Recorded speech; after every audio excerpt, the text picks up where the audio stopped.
Magandang araw po mga kasangbahay. So, i-share ko lang sa inyo yung ating naranasan kanina doon sa nangyaring putukan dito sa loob mismo ng Senado. Ah, well, nakaramdam tayo ng talagang matinding, honestly, inaamin ko, talagang nakaramdam tayo ng matinding takot dahil first time natin na nakapag-cover ng ganon na talagang baga nasa gitna ka ng encounter site. Nasa likuran kasi tayo kanina ng mga otoridad kasama yung mga kasamahan natin sa media.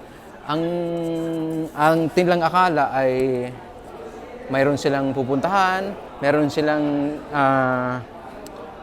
bagang security personnel sila na bilang security, may pinuntahan sila doon. Pagdating nila doon sa area, bigla na lang nagkaputukan. Talagang sunod-sunod yung putok at yung mga kasamahan natin sa media ay ayun na. Technically, itinaboy na rin para na rin sa kaligtasan. Papalayo doon sa lugar kung saan nagkaroon ng maraming putukan. Di natin alam kung yun ba ay encounter, may nagpaputok ba sa kabila. Ang sinasabi kasi kanina ng opisyal ng Senado ay maaring mga NBI agents na nandito na pumasok. Di natin alam kung meron bang proper coordination. So far, sa ngayon, wala pa tayo kasing tiyak na information. For validation pa ang maraming impormasyon. At yun nga, matinding tensyon, takot yung nararamdaman kanina ng ating mga kasamahan.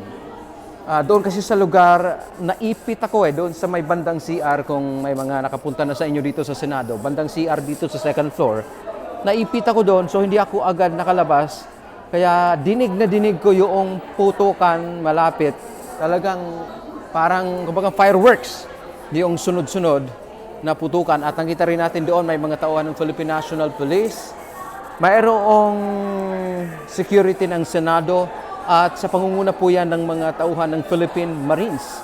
Di tayo nagkakamali, hindi siguro bababa sa 10 yung ating mga nakita kanina na mga tauhan ng mga otoridad. So, antabay po kayo mga kasangbahay sa mga susunod po pong mga pangyayari dito sa Senado.